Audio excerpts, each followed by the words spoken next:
நமக, ரீம் சைத்தான் நமக.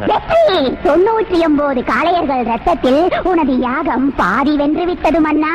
என்ன பாதி வெற்றிதானா? முழு வெற்றி இல்லையா? இன்னும் ஒருவனை கொல்ல வேண்டும் மன்னா. அதற்கு பின்தான் உனக்கு முழு வெற்றி கிட்டும். 99 பேரை கண் சுமிட்டும் நேரத்தில் கொன்று கோட்டையின் பாதாள குகையில் ரத்த யாகம் புரிகின்ற எனக்கு இன்னும் ஒருவனை மட்டும் கொல்வது கடினமா? ஆம், கடினம்தான். ஏனென்றால் நீ கொல்ல வேண்டியது உனக்கு பிறக்கப் போகும் உன் மகனை. உன்னால் கொல்லப்பட்ட 99 காளையர்களில் ஒருவனது தங்கையுடன் பௌர்ணமி நில ஒளியில் நீ உறவு கொள்ள வேண்டும். அதுவும் அவள் ஒற்றை தங்கையாய், கன்னித்தன்மை உடையவளாய், கடகலக்னத்தில் பிறந்தவளாய் இருக்க வேண்டும். இருவருக்கும் முடிக்கின்ற கருவின் 3 மாத கால வளர்ச்சியில் சித்ரா பௌர்ணமி அன்று எம் பெருமான் சைத்தானின் கண் பார்வை நிலவிலிருந்து இறங்கி கருவின் மேல் கலக்க கரு யாராலும் சொல்ல போனால் தர்மத்தின் தலைவன் என்று அழைக்கப்படும் ஆண்டவனால் கூட அழிக்க முடியாத நிலை ஏற்படும். அக்குழந்தை இப்பூவுலகில் ஆண்மகனாய் பிறக்கும்.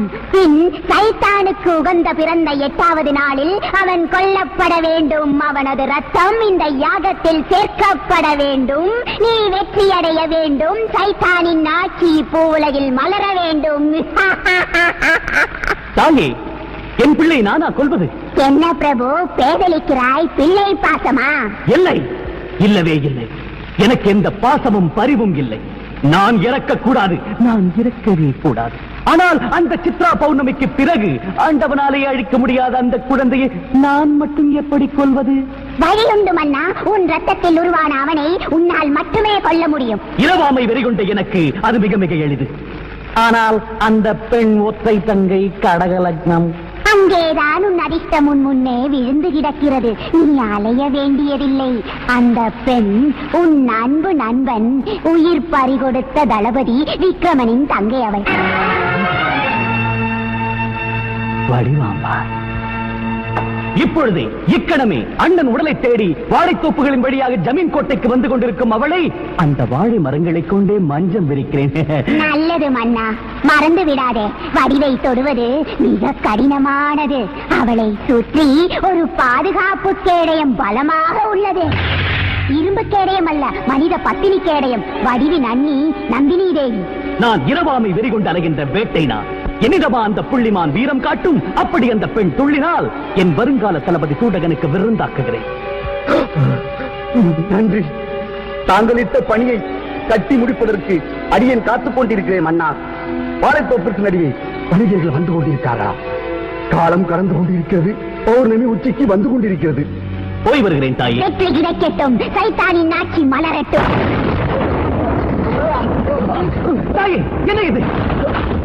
உனது யாகத்தின் பாதி வெற்றியை அந்த ஆண்டவன் அறிந்து விட்டான் போலும். அதன் அறிகுறிதான் இது. தயக்கம் வேண்டாம் மன்னா, புறப்படு. ஒருவேளை அந்த ஆண்டவனால் எனக்கு என்ன ஏற்பட்டால்?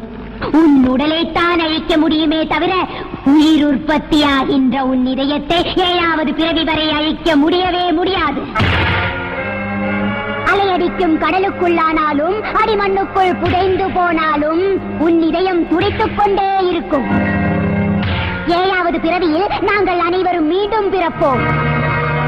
இதே பகுதியில் கருவாப்பட்டியிலன் வீட்டில் புதைக்கப் போகும் பெட்டியில் இருக்கும் செப்புத் தகடு மூலமாக ரோகிணி நட்சத்திரம் கடகலக்கினத்தில் பிறந்த இருவரை வைத்து உன்னை தூண்டி அதே பிறவியில் பிறக்கவிருக்கின்ற வடிவுடன் சேர வைத்து யாகத்திற்குரிய கருவை உருவாக்கி சித்ரா பௌர்ணமி அன்று நிலவிலிருந்து சைத்தானின் பார்வையை கருவின் மீது பட வைத்து யாகத்தை வெற்றிகரமாக முடித்தே தீர்வேன். இது சத்தியம்.